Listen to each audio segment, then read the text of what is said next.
isang liblib na barangay sa lalawigan ng Pangasinan, malayo sa ingay ng lungsod at mararangyang gusali, naroroon ang isang payat na komunidad na ang pangunahing kabuhayan ay pagsasaka. Sa pusod ng mga taniman ng palay, matatagpuan ang isang maliit na kubo na yari sa kahoy at pawid. Dito nakatira si Elmer, isang 9 na taong gulang na batang lalaki na may payat ngunit matipunong pangangatawan para sa kanyang edad. Ang kanyang balat ay sunog sa araw. Ang kanyang mga palad ay magaspang na tila ba hindi na pambata. At ang kanyang mga mata ay laging may halong taot at pangarap. "Tay, ako na po ang mag-ugib ng tubig," ani Elmer habang hawak-hawak ang 2 galon na plastik. "Abay, teka lang nak, mahirap yang daan sa ilog. Madulas, ako na lang," sagot ni Mang Simeon, ang kanyang ama habang pinupunasan ang pawisang noo. "Kayang-kaya ko na po to, tay. Tsaka baka maliit pa kayo sa palengke," sagot ni Elmer sabay ngiti. Bagamat bata ay ramdam mo sa kanyang kilos ang lalim ng responsibilidad na nakaatang sa kanyang mga balikat. Si Mang Simeon ay isang balo. Naulila si Elmer sa kanyang ina sa edad na 6 na taon dahil sa komplikasyon sa panganganak ng bunsong anak na hindi rin nakaligtas. Simula noon, silang 2 na lamang ang magkasama sa buhay. Sa kabila ng kahirapan, kinuruan ni Mang Simeon ang anak ng kahalagahalang dangal, tiyaga at kabutihan sa kapwa. Araw-araw ay maaga silang gumigising. Si Elmer sa kabila ng kanyang edad ay hindi na kinakailangang utusan. Alam na niya ang kanyang tungkulin sa bahay: magwalis, magluto ng kanin at magpakain ng mga alagang manok. Kapag tapos na ang mga gawaing bahay, susunod naman siyang tutulong sa bukid. Hindi man ito sa pilitan, kusa ang bawat kilos niya. Hindi dahil sa utos, kundi dahil sa pagmamahal sa kanyang ama at sa kanilang kabuhayan. Sa kalagitnaan ng palayan, habang hawak ang maliit na timba at naglalaad sa pagitan ng mga pilapil, napansin ni Elmer ang ilang ibong maya na nagtatampisaw sa tubig. "Mga loko kayo ha, inuubos nyo na naman ang pananim namin," sabay habol ni Elmer sa mga ibon habang natatawa. "Nung Elmer, ang aga mo na naman ah," bati ng kanilang kapitbahay na si Aling Pisay, hagang bitbit ang basket ng mga gulay. "Magandang umaga po, Aling Tisay," masiglang sagot ni Elmer. Kilala si Elmer sa kanilang baryo bilang masipag at magalang. Bagamat maraming batang kalye sa kanilang lugar na puro laro at elokohan, si Elmer ay namumukod-tangi sa kanyang pag-uugali. Madalas siyang hindi nakakasama sa mga laro sa hapon, hindi dahil ayaw niya, kundi dahil marami siyang kailangang gawin sa bahay. Ngunit hindi siya nagrereklamo. Sa kanyang murang isipan, alam niyang ang bawat araw na pagtitipid at pagod ay hakbang patungo sa pangarap na makatapos ng pag-aaral at maiahon ang ama sa hirap. Sa likod ng kanilang baryo, may isang masukal na gubat na mahigpit na ipinagbabawal pasukin ng mga bata. Ayon sa matatanda, ito raw ay pugad ng mga ahas at mababangis na hayop. Ngunit para kay Elmer, ito ang kanyang paboritong lugar tuwing hapon. "Tay, pupunta lang po ako sa ilog para maghugas ng paa," palusot niya tuwing gusto niyang dumaan sa gubat. Ngunit hindi ilog ang tunay na pakay niya, kundi ang mahiwagang hayop na una niyang nakita 1 buwan na ang nakalilipas. Isang malaking leon. Oo, isang leon, hindi alam kung paano ito napunta sa gubat ng Pangasinan. Marahil ay nakatakas mula sa isang illegal na zoo o alaga ng dayuhan. Ngunit sa halip na katakutan ito, isang kakaibang koneksyon ang nabuo sa pagitan nila ni Elmer. Noong unang beses niyang nakita ito, ang leon ay sugatan at mukhang nanghihina. Natagpuan niya ito sa tabi ng isang tuyong sapa, halos hindi makagalaw. Imbes na tumakbo sa takot, nilapitan niya ito ng dahan-dahan. Diniligan niya ito ng tubig at iniwan ng tinapay mula sa kanyang baon. Kinabukasan, umalik siyang may dalang kanin at pinakuluang talbos ng kamote. Hindi siya kinagat, hindi siya nilapa. Bagkus, tahimik lamang na nakatingin ang hayop sa kanya habang kumakain. Araw-araw niya itong dinadalaw at sa bawat pagdaan ng araw, unti-unting tumitibay ang kanilang ugnayan. Tinawag niya itong tagpas mula sa tunog ng kanilang anihan. "Tagpas, ito na yung isda na hiningi mo ha?"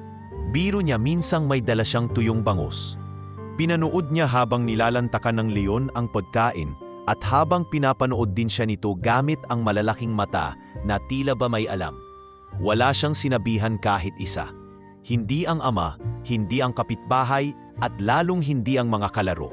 Para kay Elmer, si Tagpas ay hindi lamang hayop. Ito ay naging kaibigan, tagapakinig at kaisa sa mundo ng katahimikan. Isang bahagi ng kanyang buhay na nagbigay sa kanya ng lakas ng loob sa kabila ng hirap sa araw-araw. Isang hapon habang pauwi na siya, inabutan siya ng kanyang ama sa gilid ng gubat. "Elmer, saan ka ba galing ha? Abay akala ko'y may masama nang nangyari sa'yo." "Pasensya na po, tay. Nalibang lang po sa ilog." Napailing si Mang Simeon. "Mag-ingat ka palagi anak. Wala akong ibang kasama kundi ikaw lang." "Hindi po ako magpapabaya, tay." Mahina niyang tugon.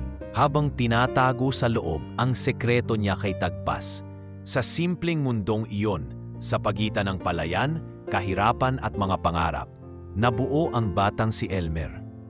Tahimik man ang kanyang mundo sa ngayon, hindi niya alam na sa darating na panahon, ang katahimikang ito ay gugulantangin ng sakit, paninira at pagsubok. Ngunit gayon din, doon din magsisimula ang pag-usbong ng isang kwentong hindi malilimutan. Lumipas ang mga linggo at naging bahagi na ng araw-araw ni Elmer ang pagbisita sa gubat, sa likod ng katahimikan ng baryo at ng walang sawang pagtatrabaho sa bukid. Ang sandaling iyon kasama si Tagpas ang nagsisilbing kanlungan niya sa lahat ng pagod at lungkot. Sa bawat paglapit niya sa madamong bahagi ng kagubatan kung saan natutulog ang hayop, parang may nawawala sa kanyang mga pasanin. Hindi na sugatan si Tagpas tulad nung una. Ang mga pilas sa katawan nito ay halos tuluyan nang naghihilom at ang dating mapungay at nanghihinang mata ay muling nabuhay. Unti-unti, sa tulong ng kabutihan ng batang si Elmer, bumalik ang sigla ng hayop na akala niya'y malapit ng pumanaw noon. Minsan, habang nililinis niya ang tagiliran ng leon, gamit ang basang-basahan na dala mula sa bahay, napangiti siya. "Alam mo, Tagpas, sana lahat ng tao kasing bait mo." Tahimik lamang ang leon habang nakahiga sa damuhan. Ngunit may kung anong pakiramdam si Elmer na nauunawaan siya ng hayop, na hindi ito basta hayop lang. Tila may puso itong marunong tumugon kahit walang salita. Nagdala siya ng plastik na plato na yari sa lata at isang maliit na garapon ng langis. "Ito, lalagyan ko tong sugat mo ng langis na gawa ni Nanay Mila. Sabi nila gamot daw to sa galis at pamamaga." Pumikit ang hayop habang pinapahiran ito ni Elmer. Tila nagpapasalamat sa kalina. Simula nang magsimulang gumaling si Tagpas, napansin ni Elmer na hindi na ito basta natutulog buong araw. May mga pagkakataong sinasabayan siya nitong maglakad papunta sa ilog, pero sa ligtas na distansya, palaging nagmamasid, palaging alerto. May isang araw na nahulog ang tsinelas ni Elmer sa gitna ng sapa. Nang pinilit ito agad maabot, kaya pinilit niyang gamitin ang isang kahoy na pang-ipit. Biglang humakbang si Tagpas at sa isang mabilis ngunit banayad na pagkilos, inabot ng leon gamit ang muso nito ang lumulutang na tsinelas. Ibinaba ito sa tabi ni Elmer, saka muling umatras. Namangha ang bata. "Ay, ang galing mo, Tagpas. Naku, kung alam lang ng mga tao to, baka pati TV ipalabas ka." Pero agad din niyang iniling ang ulo. "Hindi, baka pag nalaman nila, saktan ka lang. Tayo-tayo lang ha. Lihim natin to." At doon nabuo ang isang pangakong hindi kailanman nasira, na si Tagpas ay mananatiling lihim, isang kaibigang hindi kailangang ipakilala sa mundo, isang piraso ng katahimikan sa gitna ng isang mundong madalas ay mapanghusga. Sa bahay napansin na rin ni Mang Simeon ang ilang pagbabago sa anak. Masigla na itong gumising, mas mabilis kumilos at tila ba may laging inaabangan tuwing hapon. Ngunit sa halip na magduda, natuwa siya. "Elmer, parang laging masaya ang mukha mo nitong mga nakaraang araw. May crush ka na ano?" Pangaasar nito habang binabalatan ng mais. "Tayo naman," nahihiyang sagot ni Elmer habang nagkukubli ng ngiti. Kung saan ka masaya, nak, basta mag-iingat ka palagi. Tandaan mong hindi lahat ng ligaya ay ligtas. Mabigat man, hindi nagawa ni Elmer na ipagtapat ang tungkol kay Tagpas. Ayaw niyang takutin ng ama o bigyan ito ng dahilan para pigilan siya. Isa pa, alam niyang hindi siya paniniwalaan, isang batang lalaki na may kaibigang leon, parang kathang-isip. Sa tuwing may problema siya sa eskwela, mga takdang aralin na hindi niya maintindihan o simpleng panlalait ng mga kaklase dahil sa kanyang accent o luma niyang sapatos, kay Tagpas siya tumatakbo. Isinusumbong niya ang lahat, bagamat alam niyang wala itong masasabing sagot. Tagpas, kung tao ka lang sana, baka ikaw pa ang best friend ko. Wika niya isang gabi habang nakahiga sa damuhan, ang ulo'y nakasandal sa tagiliran ng leon. Tahimik ang paligid, tanging huni ng mga kuliglig at ihip ng malamig na hangin ang naririnig. Lumipas pa ang mga linggo at napansin ni Elmer na hindi na lang siya ang nagbabago. Pati si Tagpas ay tila may iniingatan sa kanya. Minsan, nang siya'y muntik madulas sa madulas na bahagi ng bangin, tumakbo ang leon at hinarangan ang kanyang pagkakahulog gamit ang katawan nito. Kinabukasan, dumalaw siya na may dalang balot ng tinapay na binili pa niya sa palengke mula sa baong halagang kinita sa pagtulong kay Aling Tisay. Alam mo, Tagpas, pag yumaman ako, bibigyan kita ng sariling bahay. May bentilador, kama at sariling ref. Biro niya habang inilalagay ang tinapay sa harapan nito. Sa mga sandaling iyon, tila isang tunay na pamilya ang turingan nila. Walang salita, walang kasunduan, pero ang ugnayan ay totoo. Higit pa sa anumang pagkakaibigan na naramdaman niya mula sa ibang tao. Ngunit alam ni Elmer, hindi habang buhay ay mananatiling lihim ang kanilang koneksyon. Darating ang panahon na malalaman ng mundo at sa mga mata ng iba, ang leon ay hindi magiging kaibigan, kundi panganib. At sa panahong iyon, kailangan niyang maging handa. Pero sa ngayon, pipikit muna siya sa damuhan habang nakahiga sa tabi ni Tagpas at hayaan ang simpleng katahimikan na maging tahanan sa gitna ng magulong mundo. Dumating ang buwan ng Mayo, panahon ng anihan, panahon din ng mga pagpupulong ng mga magulang sa paaralan. Sa baryo ng San Bartolome, mainit ang hangin at halos walang bumubuo ng ingay, maliban sa tunog ng mga kuliglig at ang mga paa ng kalabaw na dumadausdos sa pilapil. Ngunit sa bahay ni na Elmer, may tahimik na usapan sa pagitan ng ama at anak. Elmer, wika ni Mang Simeon habang hinihigop ang kanyang kaping barako, may kakausap daw sa akin sa munisipyo. Sabi ng barangay, may scholarship program sa private school sa bayan. Napatingin si Elmer mula sa kanyang binabalatan na kamoteng kahoy. Private school po, tay? Oo, baka sakali raw mapasama ka sa slot, kung papalarin. Hindi na nakaimik si Elmer. Isang munting pag-asa ang sumilay sa kanyang puso. Pag-asa na makapag-aral sa isang mas maayos na pasilidad, makakita ng mas maraming libro, mas maraming guro, at siguro, baka mas maraming oportunidad sa hinaharap. Lumipas ang ilang linggo at nakumpirma ang balita. Isa si Elmer sa napiling scholar sa bagong bukas na Riverhill Academy. Isang kilalang paaralan sa bayan na pangunahing pinapasukan ng mga anak ng negosyante, doktor at politiko. Hindi alam ni Elmer kung siya ba'y matutuwa o matatakot. Ang kanyang unang araw sa bagong eskwela ay puno ng kaba. Suot niya ang kanyang uniforme na isimukat lang ni Aling Tisay gamit ang lumang tabas ng lumang tela. Wala siyang bagong sapatos, ang gamit niya yung lumang tsinelas na leather shoes ang itsura ngunit butas ang ilalim. Bitbit niya ang isang bag na galing pa sa palengke at ang baon niyang kanin at pritong talong na nilagay sa maliit na plastik na lalagyan. Habang papalapit siya sa gate ng paaralan, napansin niya agad ang malalaking sasakyan, mga SUV, van at mamahaling motorsiklo, mga batang babaeng may kulotang buhok, may bitbit na laptop, at mga batang lalaki na parang galing sa fashion show. Pagpasok niya sa classroom, halos sabay-sabay siyang sinipat ng mga kaklase. Hindi ito yung mga titig na interesado, kundi iyong mga titig na mapanuri, mapanghusga. Ano yan? School bag ba yan o eco bag?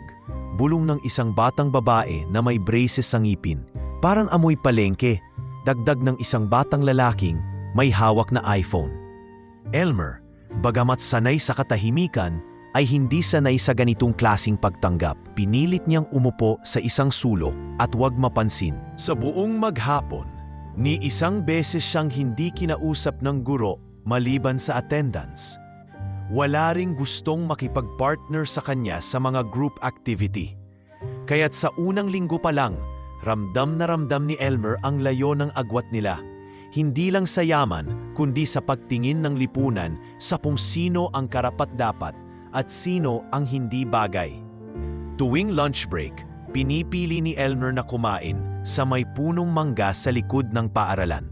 Dito siya nakakatakas sa mapanghusgang tingin ng kanyang mga kaklase. Isinasaing niya ang tinapay na galing sa kanyang baon habang pinapanood ang mga uwak na lumilipad sa kalangitan.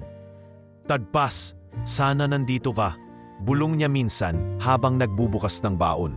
Sa kanyang loob, iniisip niyang baka kung nandyan lang ang kanyang kaibigan, hindi siya makakaramdam ng ganitong kalungkutan. Isang araw, habang pauwi na siya, tinawag siya ng isa sa mga kaklase. "Oy, Elmer, tama ba?" Wika ng lalaking may malinis na gupit at maputing polo. "Saan ka ba nakapira? Sa gubat?" Napahinto si Elmer. "Sa San Bartolome po." "Taga-baryo pala. Saan ka naliligo? Sa sapa?" Sabay tawanan ng tatlo pa niyang kasama. Hindi siya sumagot. Bagkus binilisan niya ang paglalakad. Ngunit bago pa siya tuluyang makaalis, may isa pang humabol. "Teka lang, marunong ka ba mag-Ingles?" Sabay bigkas ng "What's your name?" na may halong panunuya. Napahinto si Elmer. Napatingin sa kanila, bumulong siya sa sarili. Hindi sila katulad ng mga tao sa baryo. Dito, mas matatalas ang dila kaysa tabak. Pagka-uwi, tahimik lang siyang kumain. Hindi niya binanggit ang nangyari sa ama. Alam niyang pagod na ito sa pagtitinda ng gulay sa palengke at pag-aalaga ng pananim. "Kamusta ang school?" tanong ni Mang Simeon habang sumasandok ng kanin. "Okay lang po. Masarap po yung ulam ni Aling Tisay."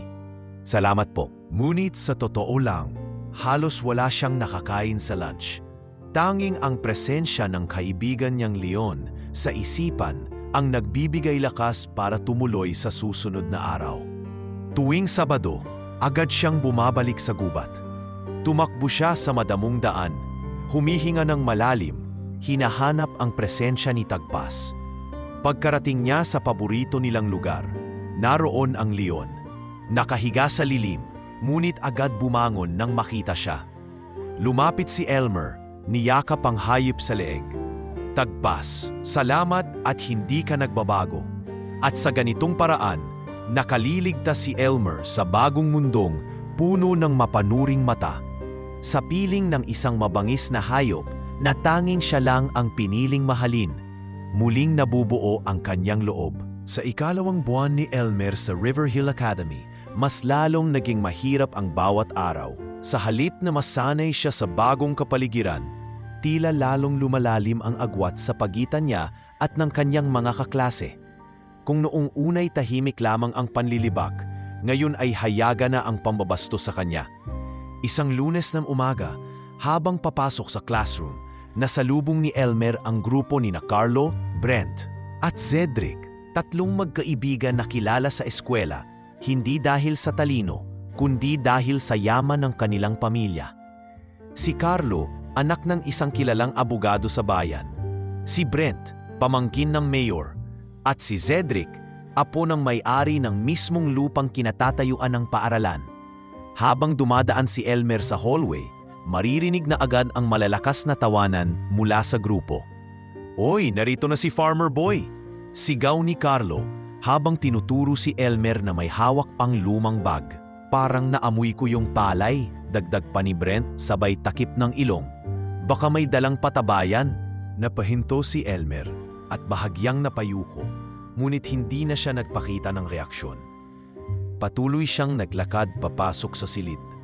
Ngunit bago siya makapasok sa pinto, may biglang humawak sa strap ng kanyang bag mula sa likod. "Wait lang," ani Cedric, sabay hatak dito. "Ano to? Baon mo? Ibigay mo nga dito." hinatak ni Cedric ang baunan ni Elmer at agad itong binuksan sa harap ng buong klase. Nandoon ang nilagang saging at isang plastik ng ginisang sardinas na pinalot sa dahon ng saging. Ay grabe mga pre, kumakain pala to ng dahon! Sigaw ni Carlo na ikinatawa ng lahat. Hindi nagsalita si Elmer. Mabilis niyang kinuha ang kanyang baunan mula sa mga kamay ni Cedric. Sabay umupo sa pinakasulok ng silid. Pilit niyang kinakalma ang sarili kahit na lalamig na ang kanyang likod sa kaba at pagkapahiya. Nang uwian, dumaan siyang muli sa punong mangga sa likod ng eskwela. Ang paborito niyang lugar na tila siyang tanggulan. Doon, naupo siya sa lilim at inilabas ang baon. Hindi man siya kumain, pinagmamasdan lang niya ang malayo. Tila kinakausap ang kawalan. Tagpas, kung nandito ka lang sana, mahinang sambit niya.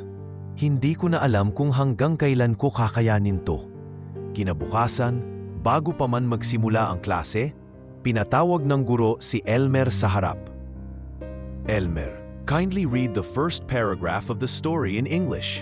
Utos ng kanilang teacher na si Ma'am Clarice, isang batikang guro sa English literature. Tumayo si Elmer, hawak ang lumang textbook. Sa kabila ng kaba, pinilit niyang basahin ang mga salita sa pahina. The boy walked through the mountain path. Tumawa ang buong klase. Teka, ano daw? Mountain? Tawa ni Carlo.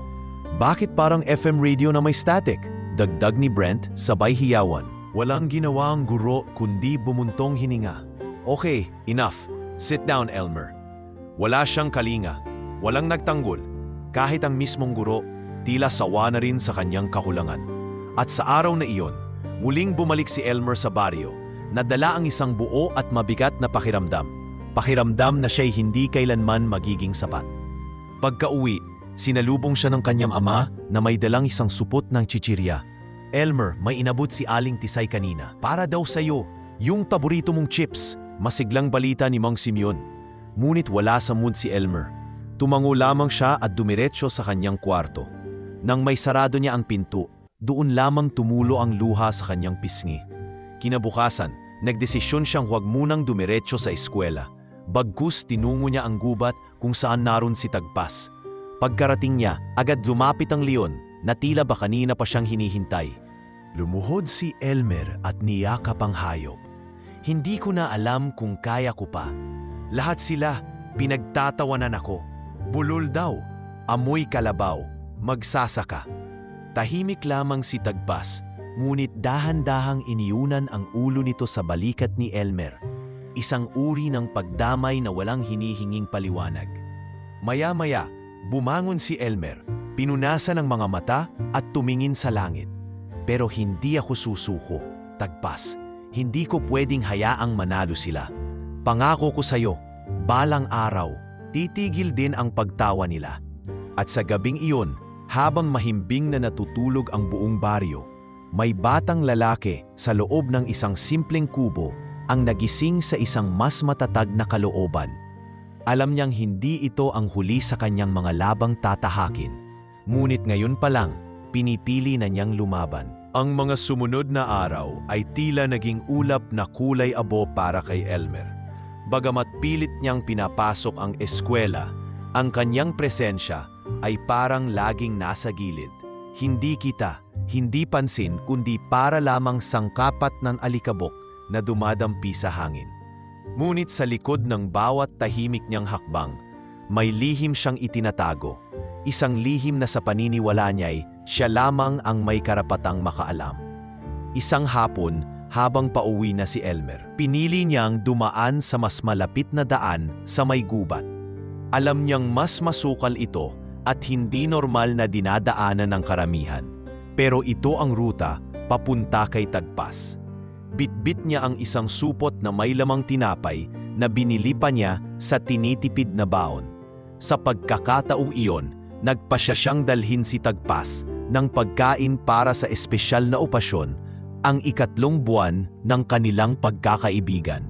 Hindi niya namalayan na may mga matang nakasunod sa kanya. Si Carlo, na hindi napansin ni Elmer, ay sinundan siya sa layuning pagtawanan na naman siya. Naudlot kasi ang plano nilang asarin si Elmer noong araw na iyon sa paaralan, kaya't naisip niyang tuksuhin ito sa labas kung saan walang guro ang makakakita. Gamit ang bisikleta, tinago niya ito sa gilid ng daan at saka tahimik na sumunod. Laking gulat ni Carlo nang makita kung saan papunta ang binata. Palalim ng palalim si Elmer sa gubat. Tila sanay na sanay sa bawat liko, bawat tinik, hanggang sa marating niya ang malawak na bahagi ng gubat kung saan may maliit na clearing. At doon, mula sa likod ng punong kahoy, napahinto si Carlo. Nanlaki ang kanyang mga mata. Isang dambuhalang leon ang lumabas mula sa lilim. Tumayo ito sa harapan ni Elmer at tila sinasalubong siya. Hindi ito nagalit, hindi ito umatungal. Bagkus, tumango lamang at inilapit ang katawan sa bata. Si Elmer naman ay walang takot na lumapit. Iniabot ang supot ng tinapay. "O Tagpas, ngayong araw ang ika-10 linggo natin. Alam mo ba yon? Salamat ha. Kung hindi dahil sa'yo, baka hindi ko na finaya." Hindi makapaniwala si Carlo sa kanyang nakita. Sa isip niya, bakit hindi siya nilapa? Anong klaseng hayop yan? At anong klaseng bata si Elmer para kaya niyang palapitin yon? Bumalik si Carlo nang hindi nagpapaalam. Mabilis ang lakad, halatang natataranta. Hindi niya alam kung matatakot siya, hahanga o mapapahiya sa sarili. Pero isa lang ang malinaw, may alam siyang hindi alam ng lahat. Kinabukasan sa eskwela, hindi napigilan ni Carlo na ibulalas ang nakita niya. Habang nakaupo sa kantin kasama sina Brent at Cedric, sinimulan niya ang kwento. "Mga pre, alam niyo ba yan si Elmer? Hindi yan ordinaryong bata. Alam na yan, magsasafa, amoy buhid." Sabat ni Brent habang umumuya ng fries. "Hindi, may tinatago yan sa gubat. Nakita ko kahapon, may kasama siyang." Natahimik si Cedric. "Leong, laruan?"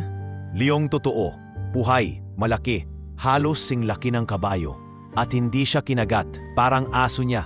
Nagtawanan ng dalawa. "Loko-loko ka talaga, Carlo." Tawa ni Brent. "Ano yan?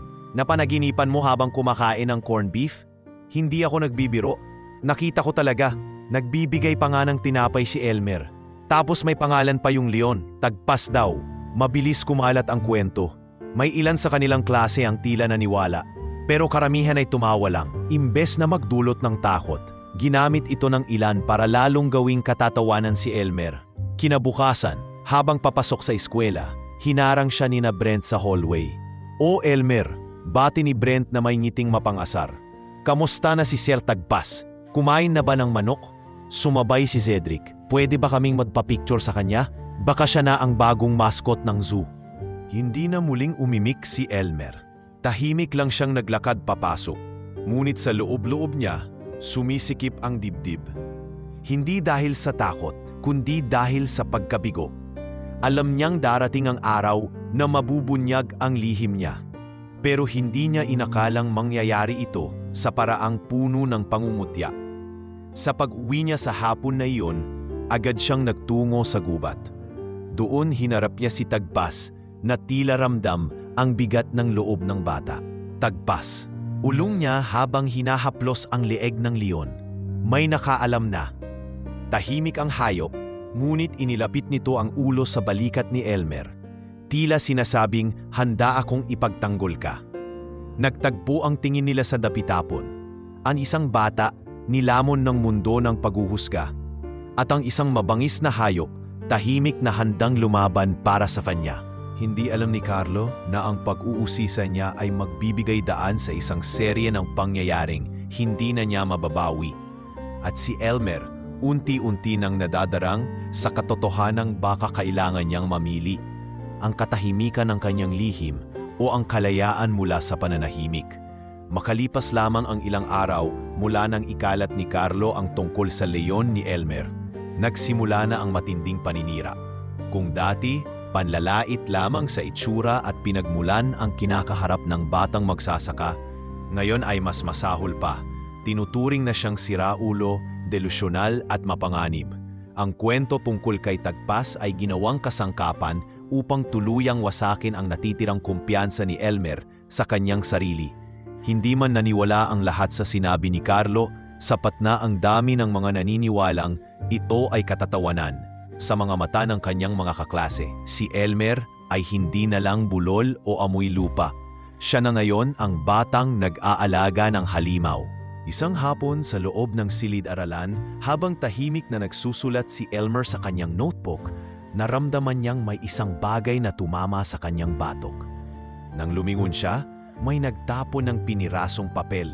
Nakasulat dito, "Ipakagat mo kami sa leon mo, baka sakaling tumalino ka."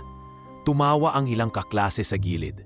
Hindi siya umimik, iningnan lang niya ang papel, pinilas ito at tahimik na isinilib sa kanyang bulsa. Ngunit sa loob ng kanyang dibdib, may unti-unting nabubuong pot, isang uri ng pananahimik na handang sumabog sa oras na tama ang panahon. Kinabukasan, habang naglalakad papasok ng campus, nasalubong niya si Cedric at Brent. Hindi pa man siya nakalalapit ay bigla siyang hinarang. "Uy Elmer, kumusta na si Simba?" Tukso ni Cedric sabay tawa. "Pwede ba naming hiramin yung leon mo? Gagawin naming guard dog sa bahay?" Dagdag ni Brent na pinagtawanan ng ilang dumadaang estudyante. Nakita ng guro nilang si Ma'am Clarice ang tagpong iyon mula sa bintana. Ngunit imbes na lapitan at awatin, ibinaling nito ang tingin at ipinagpatuloy ang kanyang pagtuturo. Wala ni isa man sa mga nakatatanda ang umakto. Sa halip, tila naging bahagi na ng kultura ng paaralan ang katahimikan sa harap ng pang-aapi. Lalo na kung ang inaapi ay walang kapangyarihan at ang nang-aapi ay anak ng impluwensya. Sa kantin, habang kumakain si Elmer sa pinakalikod na mesa, nilapitan siya ni Carlo na may hawak na cellphone. Nakabukas ang kamera nito at walang pasintabing sinimulan siyang i-video. "Oh guys, eto na naman si Elmer, yung batang nag-aalaga ng leon. Say hi to Tagpas, Elmer." Sabay harap ng cellphone sa kanya. Hindi siya umimik, hindi siya tumingin sa kamera. Patuloy lang siyang ngumunguya ng kanyang baon, isang pirasong tinapay na nilagyan ng palaman ng ginisang talong. "Uy, baka magalit ang leon niya pre," pang-aasar ni Brent. "Baka dalawin tayo sa gabi." "Tapos kakainin tayo habang natutulog," sigaw ni Cedric, sabay takbo at kunwaring tumakbo palayo. Nagtawanan silang lahat. Ilang estudyante pa ang lumapit upang makisawsaw, habang si Carlo ay patuloy sa pagvideo. Nang matapos ang araw na iyon, umuwi si Elmer nang halos wala sa sarili. Hindi siya dumiretso sa bahay. Imbes ay dumaan siya sa gubat, sa landas na palagi na niyang tinatahak tuwing gusto niyang huminga ng malalim mula sa bigat ng mundo. Sa may punong nara kung saan sila madalas magkita, naroon si Tagpas, nakahiga sa lilim. Ngunit agad bumangon nang makita ang bata.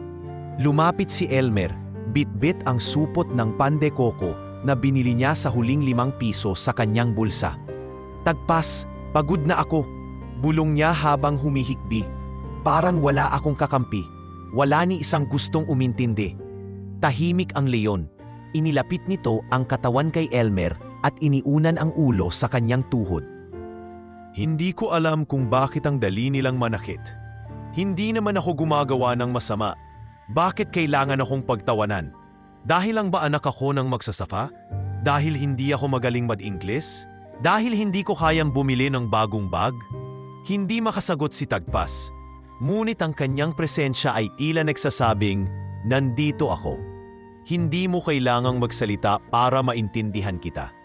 Nang gabing iyon, umuwi si Elmer na hindi na nakangiti. Sa harap ng kanyang ama, pinilit niyang maging maayos. Ngunit hindi na ito ang dating Elmer na masiglang humahalik sa pisngi ni Mang Simeon tuwing uuwi. Tahimik lang siya, walang ganang kumain, walang kwento. Sambit ang matanda habang inaabot ang kanin. "Kumusta ang eskwela?"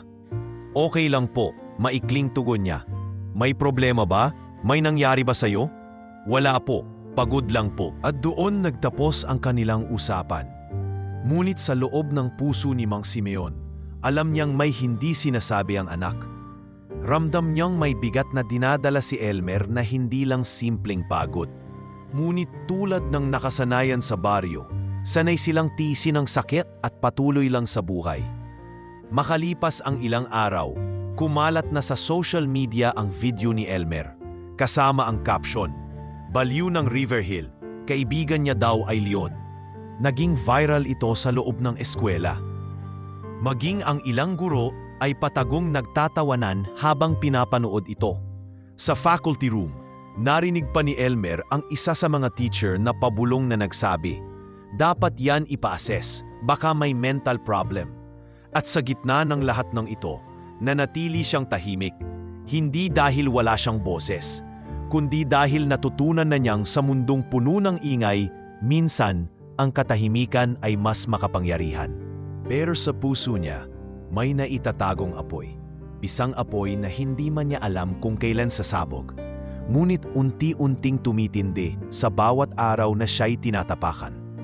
Hindi alam ni Elmer kung paano siya nakatagal sa mga sunod-sunod na linggong puno ng kahihiyan, katahimikan at pag-iisa. Araw-araw siyang pumapasok sa eskwela na parang may bigat ng bato sa kanyang dibdib at gabi-gabi ay inihiriga ang katawan sa banig na punong-puno ng galos sa loob. Hindi kita ng balat. Pero bakas sa mata, hindi na siya madalas makipag-usap sa ama at kahit kay Tagpas ay bihira na siyang magsalita. Tila ba nauubusan na siya ng dahilan para magpaliwanag. Ngunit sa loob ng kanyang pananahimik, may isang bagay siyang pinanghahawakan, ang respeto sa sarili. Kahit ilang beses pa siyang pagtawanan, insultuhin o itulak palayo, hindi pa rin siya bumibigay. Alam niyang kung bibigay siya ngayon, wala nang ibang babangon para sa sarili niyang dangal. At dahil dito, unti-unti siyang naging target ng mas malupit pang plano. Isang araw ng Miyerkules, habang papauwi si Elmer mula sa huling klase, hindi niya namalayang sinusundan na pala siya nina Carlo, Brent at Cedric. Sa halip na dumaan siya sa kanyang karaniwang daan papunta sa gubat, pinili niyang dumaan sa isang lumang footpath na nasa likod ng eskwelahan. Isang tahimik na daang tinatahak ng mga estudyanteng nais umiwas sa trapiko sa labas. Nais lang sana niyang mapabilis ang pag-uwi at makapunta agad kay Tagpas.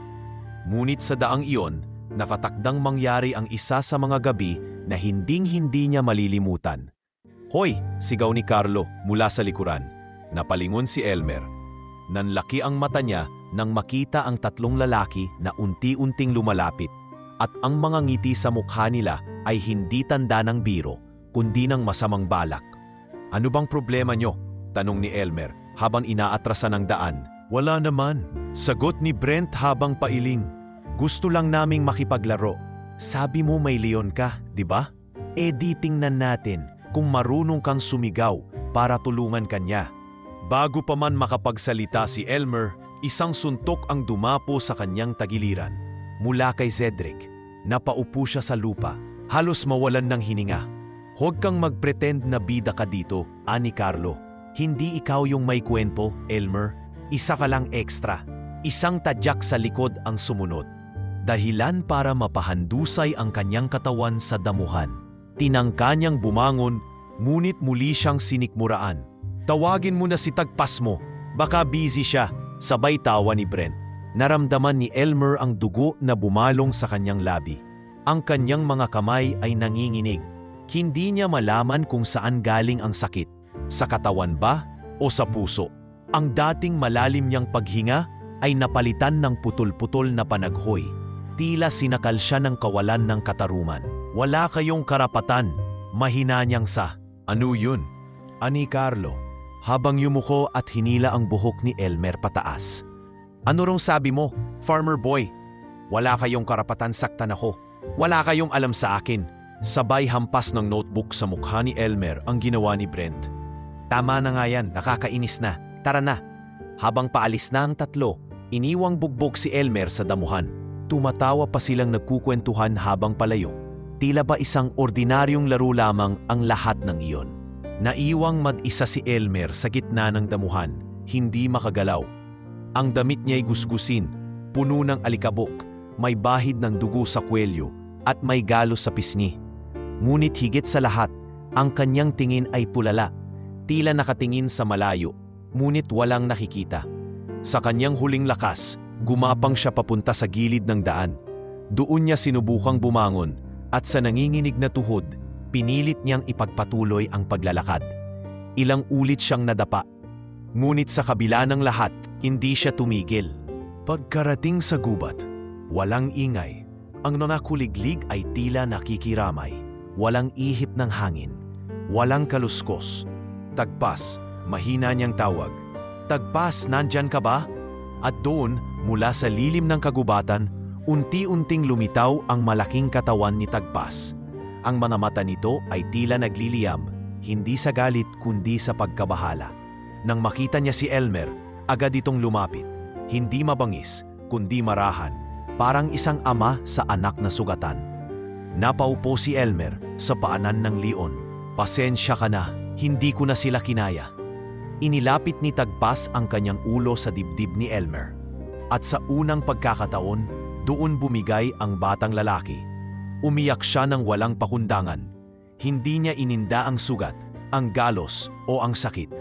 Ang nararamdaman niya ay ang bigat ng pagiging walang kalaban-laban sa mundong tila walang awa para sa manatahimik. Salamat at nandito ka, bulong ni Elmer. Ikaw lang ang meron ako. Sa mga sandaling iyon, tila may dumaloy na panibagong lakas sa anyang katawan. Hindi man siya makaganti, hindi man siya marunong lumaban ng suntukan, alam niyang hindi siya mag-isa. Sa piling ni Tagpas, naroon ang isang mundo na hindi siya hinuhusgahan. Ang gabing iyon ay simula ng mas matinding pagbabago. Sa puso ni Elmer, may naiwang pilat, hindi lang sa katawan kundi sa pagkatao. Ngunit may apoy din na unti-unting nabubuhay. Apoy na hindi nakikita sa panlabas. Ngunit alam niyang darating ang araw na siya'y muling babangon. At kapag dumating ang araw na iyon, hindi lang siya basta anak ng magsasaka. Siya na ang magiging tinig ng lahat ng batang pinilit patahimikin ng mundo. Hindi na bumalik si Elmer sa eskwela kinabukasan. Ang kanyang katawan ay punong-puno ng pasa. Ang mukha ay may pamumula sa ilalim ng mata. At ang kanyang mga braso ay may galos at gasgas mula sa damuhang pinagbubugbugan sa kanya. Ngunit ang mas mabigat ay hindi ang mga sugat sa katawan, kundi ang bigat ng tahimik na pagdurusa. Nagtaka si Mang Simeon nang mapansing hindi nagising ng maaga ang anak kinabukasan. Sa unang pagkakataon, mula nang nagsimulang pumasok si Elmer sa Riverhill, hindi ito bumangon para maghanda. "Elmer, anak, aalis ka ba o hindi ka papasok ngayon?" Tawag ni Mang Simeon mula sa labas ng kubo habang may hawak na permos ng kape. Walang sagot. Pumasok siya sa silid at nakita ang anak na nakaupo lamang sa gilid ng banig, nakayuko at walang kibo. Nang tiningnan niya ng mabuti ang mukha ng anak, doon niya nakita ang pamumula sa labi, ang pamamaga ng gilid ng mata, at ang tila tuyong dugo sa laylayan ng damit nito. "Elmer, anong nangyari sa'yo, anak?" tanong ni Mang Simeon, bakas ang gulat at takot sa mukha. Hindi agad sumagot si Elmer. Ilang saglit muna siyang natahimik bago mahinang tumugon. "Binugbog po ako kahapon ng mga kaklase ko." Sumiklab ang galit at pangamba sa mata ng matanda. "Ano? Bakit? Anong dahilan?" Hindi agad nagsalita si Elmer. Sa halip tumingin siya sa ama at dahan-dahang nagsalaysay ng lahat. Mula sa una hanggang sa gabing nangyari ang pananakit, ikinuwento niya kung paanong halos araw-araw siyang tinutupso, hinahamak at sinasaktan. At kung paanong walang sino mang guro o opisyal ng eskwelahan ang gumagawa ng kahit ano para pigilan ito. Tahimik lang si Mang Simeon habang nakikinig. Tila pinipigilan ang pagbagsak ng luha sa kanyang mata, hindi dahil sa kahinaan, kundi dahil sa matinding sakit at pagkalugmok na hindi niya naprotektahan ang kaisa-isang alak. Kinabukasan, bitbit ang determinasyon at sama ng loob, tumungo si Mang Simeon sa Riverhill Academy. Suot ang kanyang lumang barong at sapatos na halos kupas na ang kulay, hinarap niya ang prinsipal ng eskwela. "Sir Arguelles, ako po si Simeon Balaez, ama ni Elmer. Nandito po ako para manindigan. Binugbog po ang anak ko ng 3 estudyante dito at mukhang matagal na po siyang inaapi pero ni minsan wala kayong ginawa." Nagkatinginan ang mga guro. Nagsalita ang prinsipal. Mahinahon ngunit malamig. "Ginoo, naiintindihan namin ang hinanakit ninyo. Pero sana'y ilahad ninyo nang may pruweba ang sinasabi ninyo. Lalo na kung ang mga tinutukoy ninyong estudyante ay awang anak ng mga prominenteng pamilya." Napakuyom ng kamao si Mang Simeon. "So dahil mahirap kami, Pwede na lang apihin ang anak ko? Walang ginawa ang anak ko kundi mag-aral at magsikap. Dapat kayo, ang mga may kapangyarihan, ang unang umaaksyon. Pero anong ginawa ninyo? Tumingin lang sa malayo. Naiyak si Elmer habang nakaupo sa isang sulok ng opisina. Hindi siya nakapagsalita, ngunit sa kanyang matay litaw ang paghanga sa lakas ng kanyang ama. At sa unang pagkakataon, may isang matandang magsasakang marunong tumindig sa gitna ng mga nakabarong at nakatali ang kurbata. Ngunit sa kabila ng lahat, walang nangyari. Walang suspensyon, walang imbestigasyon. Sa halip, pinayuhan pa sila ng eskwelahan na i-review ang academic fit ng bata. Isang mapanlinlang na paraan ng pagsasabing baka mas mabuting lumipat na lang si Elmer ng eskwelahan. Lumipas ang ilang araw at akala ng mga nambugbog kay Elmer ay tapos na ang lahat. Ngunit hindi nila alam, may isang tao palang nakasaksi ng buong insidente sa may likurang bahagi ng eskwelahan. Si Mang Efren, isang matandang mangingisda na naglalakad pauwi ng gabing iyon at nadaanan ang daang iyon nang hindi sinasadya. Hindi sanay si Mang Efren sa teknolohiya, ngunit may pamangkin siyang mahilig mag-video gamit ang cellphone. Kaya't nang ikwento niya ang nakita, agad siyang pinakiusapang bumalik sa lugar at ikwento sa harap ng kamera ang buong pangyayari. Ilang araw lang ang lumipas, lumabas sa Facebook ang isang maikling video ng panayam kay Mang Efren. Dito'y ikinuwento niya kung paano niya nakita ang tatlong lalaki na sabay-sabay na binubugbog ang isang batang paslit. Ikinuwento rin niya ang dumating na leon na tila galing sa kadiliman. Isang napakalaking hayop na biglang lumitaw at tumayo sa tabi ng bata. Saka hindi ko malilimutan yon. Yung leon, hindi siya nanakit, hindi siya umatungal. Pero ang tingin niya, yung mata niya, para bang nanggigigil na at pinoprotektahan yung bata. Ang video ay umani ng libu-libong views at shares sa loob lamang na isang gabi. Umani ito ng sari-saring reaksyon. May mga hindi naniwala, may mga natawa, ngunit mas marami ang na-curious. At nang mag-viral ito, naging tanong ng lahat, sino si Elmer at totoo ba ang kwento tungkol sa batang may leong tagapagbantay? Kinabukasan, may mga nagpunta na sa baryo ng San Bartolome, mga taga-media, ilang vlogger, at maging ilang animal welfare groups. Wala pa man silang nakukuhang pahayag mula kay Elmer, usap-usapan na agad ang pangyayari. Isang bata, inapi at binugbog. Pero sa dulo ng kanyang kahinaan, may hayop na tumayo para sa kanya. Hindi ako nag-iisa, bulong ni Elmer, habang pinagmamasdan ang mga tao sa labas ng kanilang kubo. Ngayon, alam na nila at doon nagsimulang magbago ang agos ng hangin. Ang batang pinagtawanan, tinuliksa at binugbog ay unti-unting nagiging tinig ng mga tahimik. Isang munting kwento mula sa baryo ang naging usap-usapan sa buong bayan. At ang pangalan ni Elmer, kasama ng kanyang kaibigang leon na si Tagpas, ay unti-unting tumatatak sa puso ng mga tao. Lumipas ang ilang araw matapos kumalat ang video ni Mang Efren at tila naging sentro ng atensyon si Elmer sa mata ng publiko. Hindi na siya ang batang walang pangalan sa likod ng classroom. Ngayon, siya na ang batang inapi, binugbog at di umano'y binantayan ng isang leon. Ang kwento niya ay nakaraping sa radyo, sa social media at maging sa isang segment ng balita sa lokal na TV. Ngunit kasabay ng pagtingkad ng kanyang pangalan, dumarami rin ang matang nagmamasid, nagtatanong at nag-aalinlangan. Isa na rito ang isang grupo ng animal rights advocates mula sa lungsod, ang Wildlife Rescue Philippines, na nagdesisyong imbestigahan ang usap-usapan. Isang hapon, habang si Elmer ay nasa may kubo sa likod ng bukid at pinapakain si Tagpas ng tuyong isda, may dumating na dalawang van. Bumaba rito ang ilang kasapi ng grupo. May mga dala silang kamera, trap cages, tranquilizer rifles at may kasamang opisyal mula sa lokal na DENR. Ikaw ba si Elmer Balais? Tanong ng isang babaeng nakaputing blouse at may dalang clipboard. Opo, sagot niya, habang binabantayan si Tagpas na biglang tumayo, tumingin sa mga estranghero. Ako si Ma'am Lani Reyes mula sa Wildlife Rescue Philippines. May nakarating pong ulat sa amin na may inaalaga kang wild animal sa loob ng kagubatan. Legal man o hindi, obligasyon naming alamin kung ito ay may permit o kung ito ay panganib sa komunidad.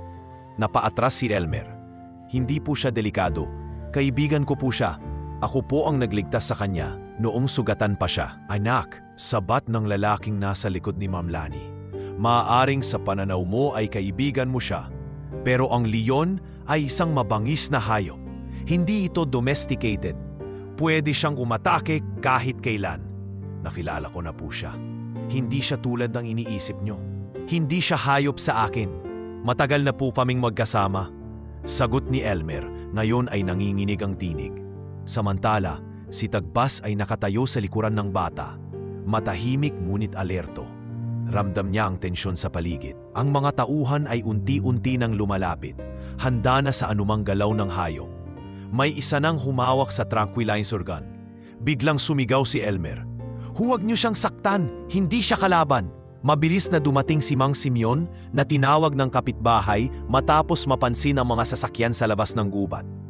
Anong kaguluhan to? Sigaw niya habang nilalapitan ang anak. Ipinaliwanag ni Ma'am Lani ang layunin nila na alamin kung may banta sa komunidad at kung kinakailangan tanggalin sa lugar ang hayop. Ngunit pinakiusapan sila ni Mang Simeon. Mga ginang, mga ginoo, ako po ang ama ni Elmer.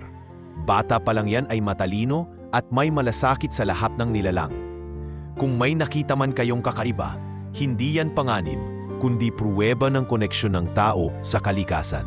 Bigyan niyo po kami ng pagkakataon. Huwag agad husgahan. Sa halip na sa pilitang hulihin si Tagpas, nagkasundo ang lahat na magsagawa ng opisyal na obserbasyon sa loob ng 1 linggo.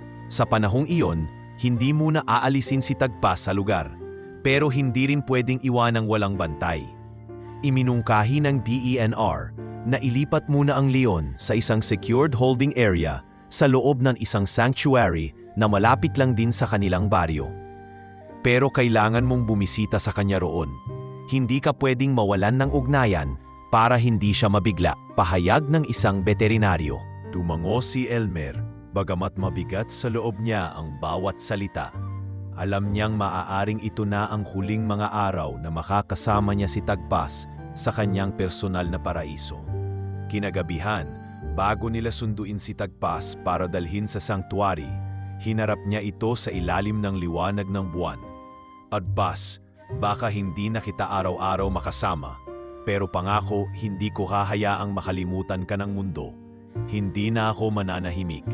Hindi na ako magtatago. Umarap si Tagpas sa kanya at dahan-dahang inilapit ang noo sa kanyang dibdib. Ilang sandaling katahimikan. Isang pakiramdam ng pamamaalam. Hindi dahil gusto, kundi dahil kailangan. Kinabukasan, dinala si Tagpas sa isang ligtas at maayos na sanctuary. Doon, may mga trained caretakers, sapat na pagkain at malawak na espasyo. Ngunit alam ni Elmer na iba pa rin ang kagubatan, ang katahimikan ng damuhan at ang presensyang sabay nilang pinanghawakan. Dumaan ang 1 linggo at sinimulan ng LGU ang opisyal na pagdinig sa sitwasyon ni Elmer at ni Tagpas. Dumalo rito ang ilang kinatawan ng DENR, guro ng paaralan at pati na rin ilang estudyanteng nagbigay ng testimonyo. Ang video ni Mang Efren, pati na ang mga panayam kay Elmer sa social media ay ginamit bilang ebidensya. Isa sa mga tagapagsalita ay si Aling Tisay, kapitbahay nila. Bata pa lang si Elmer, masipag at marunong yan. At yang leon na yan, wala kaming narinig na inatake niya. Kung lahat ng hayop kasing buti ng Tagpas, baka wala ng sakmal sa mundo. Sa huli, pinayagan ng mga opisyal na manatili si Tagpas sa sanctuary. Ngunit may kondisyon. Kailangang regular na magbigay ng report si Elmer sa kalagayan nito at tumanggap ng counseling sa isang partner NGO. At sa unang beses sa loob ng mahabang panahon, tumindig si Elmer sa harap ng maraming tao. Hindi po ako bida sa kwento. Isa lang po akong batang gustong matutong magmahal at magpatawad. Hindi po ako perpekto. Pero kung may natutunan ako sa pagiging kaibigan ng isang leon, iyon ay ang panindigan mo ang tama kahit mag-isa ka lang. Sa paglabas nila ng munisipyo, pinagtitinginan siya ng mga tao. Hindi na dahil sa kanyang damit o hitsura, kundi dahil sa respeto. Ang batang dating nilalait ay unti-unti nang kinikilala. At sa puso ni Elmer, alam niyang hindi pa ito ang wakas. Isa pa lamang itong yugto sa mas malawak na laban para sa katarungan at para sa mga boses na matagal nang pinatahimik ng mundo. Matapos ang mainit na atensyon mula sa media, social media at iba't ibang organisasyon, unti-unti nang bumalik sa normal ang paligid ng Barrio San Bartolome. Ngunit si Elmer, ang batang dating kinukutya at binubugbog, ay hindi na kailanman babalik sa dati. Sa loob ng kanyang puso, may bagong paninindigan. Isang paninindigang binuo ng sakit, karanasan at pagkakaibigan na hindi matatawaran. Pagkatapos ng investigasyon, napagdesisyonan ng kanyang ama na ilipat siya ng eskwelahan. Hindi na siya bumalik sa River Hill Academy. Masyado nang malalim ang sugat at alam nilang hindi sapat ang ngiti ng mga guro at palusot ng administrasyon para maghilom iyon. Sa tulong ng ilang taong sumuporta sa kwento ni Elmer, mga NGO, dating scholars at mga taong naantig sa viral na video, nakahanap sila ng scholarship sa isang pampublikong paaralan sa bayan, ang Sta Filomena National High School. Dito, ibang-iba ang simula. Walang malalaking gate, walang mamahaling sasakyan sa labas, at walang uniform na mukhang galing sa sikat na designer. Pero may isang bagay na agad napansin ni Elmer. Pantay-pantay ang trato. Walang nakatingin sa kanya mula ulo hanggang paa. Walang tatawag sa kanyang amoy bukid. At higit sa lahat, walang guro na tatalikod sa panawagan ng tulong. Sa unang linggo pa lang, agad siyang napansin ng advisor nilang si Ma'am Teresa, isang dating public school teacher na kilala sa kanyang malasakit sa mga estudyanteng nanggaling sa mahirap na kalagayan. "Balais, tama ba?" tanong nito matapos ang unang klase. "Ikaw ba yung batang may kwento tungkol sa leon?" Napayuko si Elmer. Sanay na siyang biglaang nababanggit ang kanyang nakaraan. "Huwag kang mag-alala," dagdag ng guro. "Hindi ako nandito para pagtawanan ka. Actually, gusto lang kitang pasalamatan. Ang tapang mo. Sa edad mong iyan, bihira ang may lakas ng loob na magsalita at tumindig sa kabila ng pang-api." Doon unang naramdaman ni Elmer ang mainit na pag-anggap. Hindi bilang trending topic kundi bilang tao. Isang estudyanteng may halaga, hindi lang dahil sa istorya niya, kundi dahil sa kanyang pagkatao. Habang lumilipas ang mga buwan, naging aktibo siya sa eskwela. Pumasok siya sa journalism club, kung saan natuto siyang magsulat ng mga artikulo tungkol sa karapatang pantao, kalikasan at kabataan. Hindi siya magaling magsalita sa publiko, pero sa pagsusulat niya, nailalabas ang kanyang saloobin. "Ma'am, pwede po ba ako magsulat tungkol sa mga batang katulad ko? Yung mga tahimik lang pero dumadaan sa matitinding bagay?" Minsang tanong niya kay Ma'am Teresa. "Hindi lang pwede, Elmer. Kailangan marinig ng mundo ang kwento nyo," sagot ng guro. Sa isang school event, pinili ang artikulo ni Elmer bilang most impactful feature story. Ang kanyang sanaysay na pinamagatang "Ang Kaibigan Kong Halimaw" ay naglarawan hindi lamang sa pagkakaibigan nila ni Tagpas, kundi pati sa sakit ng pananahimikit sa isang mundong puno ng ingay. Hindi naglaon na imbitahan siya bilang panauhing tagapagsalita sa isang youth forum sa bayan. Bagamat kabado, pinilit niyang humarap sa entablado. Suot ang kanyang simpleng polo. Hawak ang papel ng kanyang speech at sa harap ng mga kabataang tulad niya, nagsalita si Elmer. "Hindi po ako nagsalita noon dahil mahina ang loob ko. Natahimik ako dahil natutunan kong sa mga panahong walang naniniwala sa'yo, minsan, ikaw na lang ang natitirang kakampi mo. Pero ngayon, natutunan kong sa bawat boses na pilit pinatatahimik, may mga taong handang makinig. Hindi tayo nag-iisa." Mula sa maliit na baryo, unti-unting lumawak ang mundo ni Elmer. Minsan, dumarating pa rin sa kanya ang mga alaala ng mapait na nakaraan. Ang mga tawa, insulto at hampas. Pero hindi na siya nagagalit.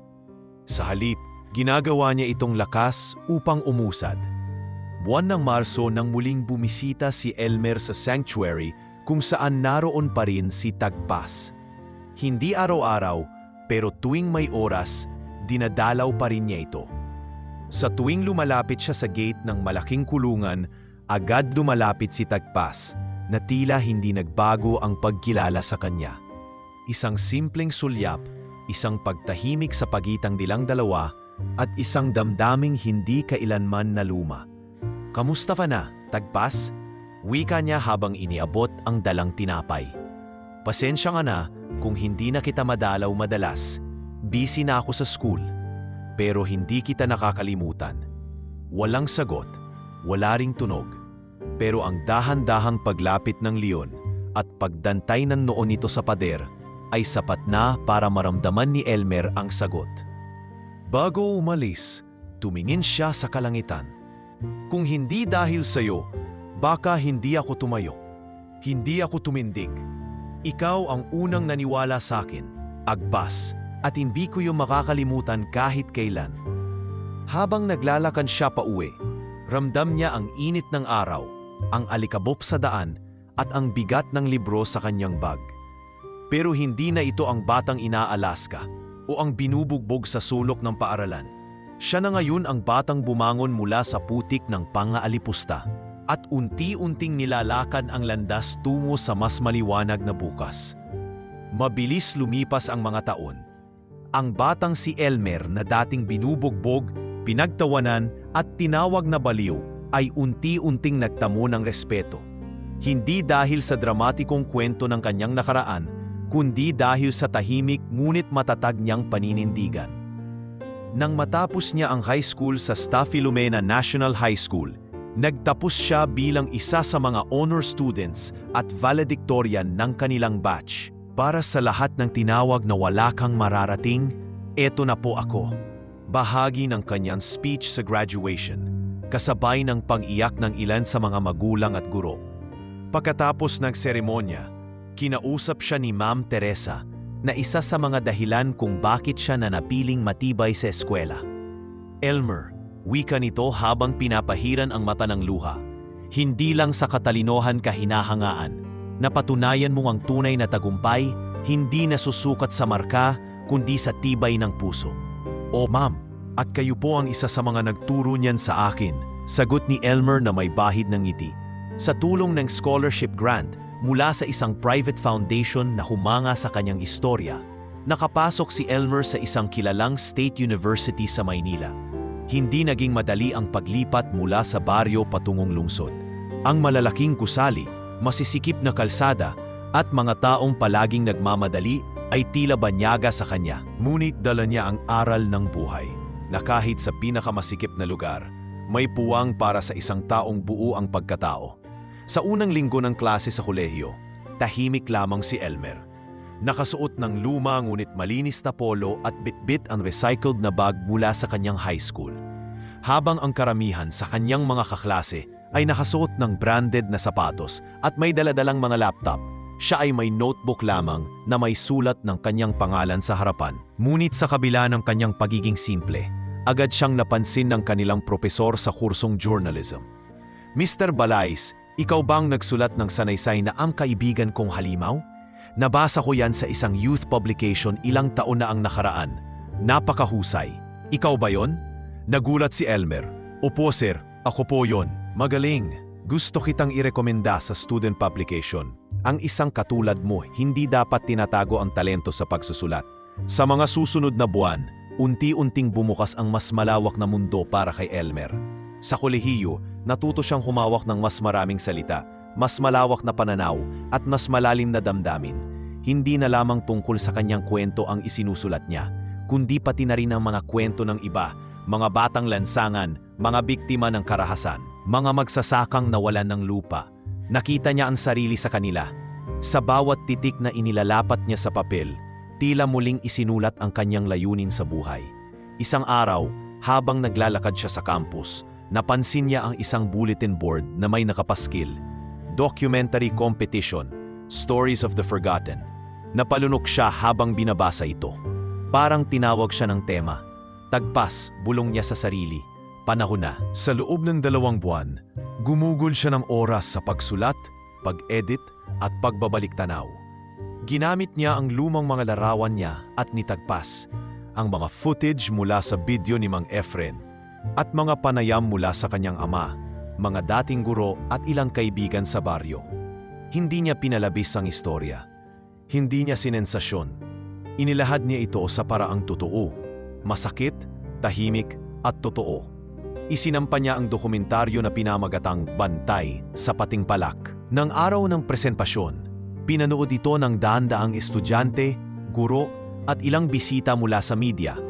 Sa pagtatapos ng dokumentaryo, may ilan na nahimik, may ilan ang napaluha at may ilang tumayo upang palakpakan siya. Hindi nagtagal, siyang nahirang bilang grand winner. Ngunit higit pa sa tropeo at sertipiko, isang malaking oportunidad ang dumating. Isang internship sa isang kilalang news media outlet sa Maynila. Elmer Balais, sambit ng executive producer na makipagkita sa kanya. Ang boses mo ay hindi lang para sa kwento mo. Marami ka pang kailangang ikwento. Gusto ka naming isama sa team. Gusto naming ikaw mismo ang tumuklas sa mga kwentong hindi naririnig. Sa mga panahong iyon, hindi lamang siya ang bumangon. Kasabay ng kanyang pag-angat ay ang pag-angat ng lahat ng batang tinuruan niyang may karapatan silang ipagtanggol ang sarili. Na ang katahimikan ay hindi kahinaan, undi paghahanda sa pagsabog ng liwanag mula sa loob. Pagkatapos ng kanyang klase sa universidad, hindi siya umuwi agad.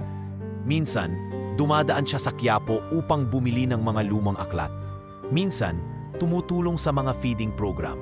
Minsan, nagsusulat ng mga editorial para sa pahayagan ng kanilang eskwela. Ngunit sa tuwing may panahon siya, umuwi siya sa San Bartolome. Hindi upang magbakasyon, kundi upang bumalik sa kanyang ugat. Tuwing makikita niya si Tagpas sa sanctuary, naroon pa rin ang dati nilang ugnayan. Mata sa mata, damdamin sa damdamin. Alam mo, Tagpas, sambit niya habang pinapainom ang leon. Nasa Maynila na ako, malayo sa gubat, malayo sa palayan. Pero kahit saan man ako mapunta, ikaw pa rin ang direksyon ko.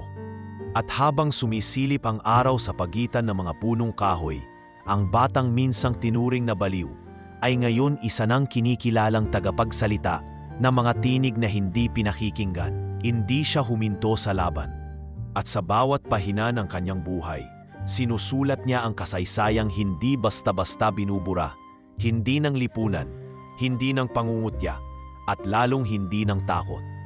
Buwan ng Nobyembre, mahigit 3 taon mula nang maiwan ni Elmer ang madilim na pahina ng kanyang kabataan sa River Hill Academy. Sa kabila ng lahat ng pinagdaanan niya ron, ang sakit, hiya at katahimikan, hindi na niya inaasahang makakaharap pa niya ang mga mukha ng mga dating bumigo sa kanya. Ngunit ang buhay ay may sariling paraan ng pagbabalik ng mga hindi inaasahan sa mga panahong akala mong wala nang kailangang balikan. Isang araw, habang abala si Elmer sa pagsasapinal ng isang artikulo para sa kanyang internship sa isang kilalang news agency, inawagan siya ng editor nila at sinabing kailangan niya raw dumalo sa isang career summit para sa mga batang mamamahayag at social advocates. Gaganapin ito sa isang hotel sa Quezon City at dadaluhan ng iba't ibang speaker mula sa larangan ng teknolohiya, edukasyon at media. Magandang exposure ito, Elmer, wika ng editor. Hindi lang para sa networking mo, kundi para rin maipakita mo ang kwento mo sa mga kabataang nangangailangan ng inspirasyon. Tumango siya at numiti. Opo, masaya po akong mapabilang. Dumating ang araw ng summit at habang naglalakad siya papasok sa function hall, bitbit ang kanyang press ID at laptop bag, napansin niya ang isang malaking LED screen na may larawan ng mga invited speakers. Isa sa mga pangalan ang agad na nagpakaba sa kanyang dibdib. Carlo Andres, founder and CEO Lightpath Technologies. Topic From Failure to Founder, Rewriting Your Own Story. Saglit siyang napahinto, tumitig sa larawan ng dating kaklase. Si Carlo, ang unang nanakit sa kanya, ang leader ng mga estudyanteng tumuligsa sa kanya, at ang unang nagpatawa sa iba sa ngalan ng kanyang kahihiyan. Hindi ako aatras, bulong ni Elmer sa sarili. Wala akong dahilan para umiwas. Hindi na ako yung batang tinatakot nila noon. Umupo siya sa harap ng stage. Isa-isang nagsalita ang mga speaker. Sa bawat kwento ng kabiguan at tagumpay, nararamdaman ni Elmer ang halo-halong damdamin, pananabik, kaba, at isang uri ng emosyon na matagal na niyang kinulong sa likod ng kanyang alaala. Nang tawagin si Carlo, umakyat ito sa entablado na may kumpiyansang anyo. Maayos ang ayos ng buhok, nakasuot ng corporate casual na damit, at may ngiting hindi niya matukoy kung peke o totoo. Pero sa sandaling nagsalita ito, may kakaiba siyang napansin. Bago po ako magsimula, bungad ni Carlo habang humaharap sa mikropono, gusto ko pong magbahagi ng personal na bahagi ng buhay ko. Isa sa mga dahilan kung bakit ko pinili ang temang ito. Tahimik ang buong hall. Nung ako po ay high school student pa lamang, naging bahagi po ako ng isang grupo ng mga kabataang hindi marunong gumalang sa kapwa. May isang batang lalaki na araw-araw naming pinagtatawanan, nilalait at pinapahiya. Siya ang klase ng tao na hindi lumalaban, hindi sumisigaw, pero araw-araw lumalaban sa kahimikan. Tumigil si Carlo at luminga sa paligid. At sa paningin ni Elmer, parang tumingin ito diretso sa kanya. Dati iniisip ko mahina siya, pero ngayong lumaki na ako, mas naintindihan ko, kami ang mahina. Dahil ginamit namin ang aming ingay para takpan ang sarili naming kakulangan. Nagtaas ng kamay si Carlo at itinuro ang audience. Narito siya ngayon. Hindi ko inaasahan pero marahil ay itinakda ng pagkakataon na muling magtagpo ang mga landas namin. Bumaba siya mula sa entablado, lumakad papunta sa gitna ng audience at huminto sa harap ni Elmer. "Pwede ba kitang makausap sandali, Elmer?" Timango si Elmer. Tumayo siya, iniabot ang kamay at hinarap si Carlo. Tahimik ang lahat. Ilang cellphone ang nagtaas at nagsimulang mag-record. Ngunit sa mga sandaling iyon, wala siyang pakialam. Sa wakas, ang sakit ng nakaraan ay nakaharap niya ng harapan. "Pasensya na, para sa lahat ng ginawa ko noon, alam kong hindi sapat ang sorry. Pero gusto kong malaman mo, hindi kita nakalimutan." Mahina, ngunit matapat ang tinig ni Carlo. Tahimik si Elmer sandali. Tiningnan niya ang dating kaaway. At tila sa likod ng mata nito ay isang batang Carlo pa rin. Hindi na nakangisi, kundi nagsisisi. "Hindi ako naghahanap ng sorry, Carlo," sagot ni Elmer. "Pero nagpapasalamat ako dahil may lakas ka rin ngayon na harapin ang sarili mo." Nagpalakpakan ang buong audience. Sa isang summit na nilikha para sa mga bagong lider ng lipunan, nasaksihan nila ang tunay na pagsasara ng sugat. Hindi ng pagkakaibigan, kundi ng pagkamuhi. Pagkatapos ng event, lumapit muli si Carlo sa kanya. "Sinusubaybayan ko yung ginagawa mo. Ang galing mo, Elmer. Lahat ng dati mong kahinaan, ginawa mong lakas. Ako nga pala, may platform ako na tumutulong sa mga batang may trauma. Gusto kong isama ang kwento mo." Ngumiti si Elmer, hindi ng pagkapanalo, kundi ng pag-unawa. "Hindi ako perpekto, Carlo, pero kung makatulong ang kwento ko sa iba, bakit hindi?" Sa mga gabing sumunod, habang sinusulat ni Elmer ang artikulo tungkol sa karanasang iyon, napaisip siya sa tadhana. Hindi laging balanse, hindi laging patas. Pero sa bandang huli, may mga paalala itong inihahatid na kahit ang pinakamasakit na alaala ay maaaring maging bahagi ng pinakamagandang pagbabago kung hahayaan mong humilom ang sarili mong sugat. Taglagas na sa kabundukan ng Pangasinan at ang hangin ay may dalang malamig na paalala na dumarating na ang dulo ng isang panahon. Sa sanktuaryo kung saan naninirahan si Tagpas, ang matandang leon, mapapansin na ang bagal ng kanyang mga hakbang, ang paglabo ng kanyang mga mata, at ang pagkalagas ng makakapal niyang balahibo sa leeg. Lumipas na ang mga taon at sa kabila ng maayos na pag-aalaga at tuloy-tuloy na pagbisita ni Elmer, ang oras ay unti-unting kumakatok sa katawang hindi na kayang labanan ang pagtanda.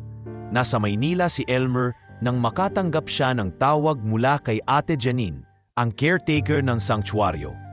"Elmer, anak, si Tagpas. Kanina pa siya hindi tumatayo. Ayaw na niyang kumain. Gusto mong umuwi." Hindi na siya nagtanong pa. Agad siyang umuwi, sakay ng unang bus pauwi ng San Bartolome, kahit nis oras na ng gabi. Sa kanyang dibdib, ramdam niya ang tila matinding pagbugso ng damdamin. Hindi ng takot, kundi ng lungkot. Parang may isang mahalagang bahagi ng pagkatao niya ang tinatawag siya para sa isang paalam na hindi niya kailanman hiniling. Pagsapit niya sa sanktuaryo kinabukasan ng umaga, sinalugong siya ni Ate Janine. Kanina pa siya naghihintay. Hindi siya makalakad. Pero pagkadinig niyang nandito ka, umangat ang ulo niya. Tahimik si Elmer habang lumalapit sa kulungan. Nakatagilid si Tagpas sa may lilim ng punong akasya. Ang dating matikas at matapang na anyo ay napalitan na ng kapayapaan. Ngunit nang maramdaman niyang paparating si Elmer, pilit nitong iniangat ang ulo at dahan-dahang iginalaw ang buntot. Isang simpleng pagkilos na sa kanila'y parang yakap ng isang matalik na kaibigan. Lumuhod si Elmer sa tabi ng kulungan. Inilapit ang kamay sa pagitan ng mga bakal. Inilapat ni Tagpas ang kanyang ulo rito, tila hinahanap ang init ng pamilyar na palad. Tagpas, bulong ni Elmer. Nanginginig ang tinig. Nandito na ako. Sorry kung natagalan ako. Pero hindi kita iniwan, ha? Hindi kita kailanman kinalimutan. Lumipas ang ilang minuto na silang dalawa lang ang mundo. Tahimik, tapat, at puno ng damdaming hindi kayang ilarawan ng salita. Naalala mo yung una tayong nagkita? Sugatan ka pa. Takot na takot ako, pero hindi mo ako sinaktan. Ikaw lang ang tumanggap sa akin ng buo, Tagpas. Kahit hindi ako marunong magsalita, kahit wala akong bagong sapatos, kahit tawanan ako ng mundo, nandyan ka. Unti-unting tumulo ang luha ni Elmer, ngunit hindi siya nagiiyak ng paawa. Iyon ay luha ng pasasalamat, ng pag-ibig at ng mahigpit na pagyakap sa nakaraan. Kung hindi dahil sa'yo, baka hindi ako naging matatag. Baka bumigay ako noon. Pero ikaw ang dahilan kung bakit ako lumaban. Ikaw ang dahilan kung bakit alam kong may mabubuting nilalang pa sa mundo. Huling huminga ng malalim si Tagpas. Isang marahang buntong hininga na tila ba isang pagtanggap. At sa harap mismo ni Elmer, marahan ng pumikit ang leon at hindi na muling dumilat. Hindi sigaw, hindi histerya, kundi katahimikan ang pumuno sa paligid. Si Elmer, bagamat ramdam ang sakit, ay nanatiling nakaluhod. Inilagay niya ang kanyang noo sa bakal ng kulungan at bumulong, "Salamat, Tagpas. Pahinga ka na, ako naman ang magbabantay sa mundo." Pagkalibing kay Tagpas sa loob ng sanktuaryo, sa ilalim ng punong balete kung saan sila madalas magtagpo, naglagay si Elmer ng isang lapida na may nakaukit, "Tagpas, kaibigan, tagapagtanggol, tahimik na bayani, hindi ka halimaw, ikaw ang nagturo sa akin kung paano maging tao." Ilang linggo ang lumipas at tila may isang bahagi kay Elmer na nawala. Pero sa halip na mawalan ng direksyon, mas lalo niyang sinimulan ang mga proyektong matagal na niyang plano. Inilunsad niya ang isang non-profit foundation para sa mga batang inapi at mahihirap na kabataan sa probinsya. Pinangalanan niya itong Project Tagpas. Sa paglulunsad ng kanilang unang programa, nagsalita siya sa harap ng mahigit 100 estudyante mula sa iba't ibang barangay. "Ang kwento ko ay hindi naiiba sa inyo. Galing ako sa lupa, sa palayan, sa katahimikan. Pero ang totoong laban ay hindi sa kung gaano karami ang alam mo, kundi kung paano mo ilalaban ang sarili mong halaga kahit wala kang armas kundi puso." Kasama sa proyekto ang libreng tutorial, feeding program at psychosocial intervention para sa mga batang may trauma. Hindi niya kailangan ng titulo o entablado, ang kailangan niya ay ang bawat batang matutulungan. Bawat pusong maiparamdam na sila ay hindi mag-isa. Tuwing gabi, habang nagsusulat sa kanyang maliit na opisina sa Maynila, nakasabit sa gilid ng kanyang mesa ang lumang larawan niya at ni Tagpas. Nung unang linggong nilapatan niya ng langis ang sugat nito. Hindi na niya kailangang bumalik sa gubat araw-araw. Ang gubat dala na niya sa puso. Sa kanyang mga artikulo, madalas niyang sinasabi, "Hindi ako pinatapang ng leon. Ako ay pinalaya ng kanyang katahimikan." Sa dulo ng lahat, hindi siya naging sikat na personalidad. Hindi rin siya naging mayaman. Pero si Elmer ay naging isang alamat. Hindi sa pagiging pambihira, kundi sa pagiging totoo. Ang batang anak ng magsasaka na tinuliksa, binugbog at pinagtawanan ay ngayoy isang boses ng lakas, ng pagbangon at ng pag-asa. At sa bawat batang pinipilit na patahimikin, may kwento siya para sa kanila. Isang kwento tungkol sa isang batang may kaibigan, hindi prinsipe, hindi engkanto, kundi isang leon na tinawag niyang Tagpas.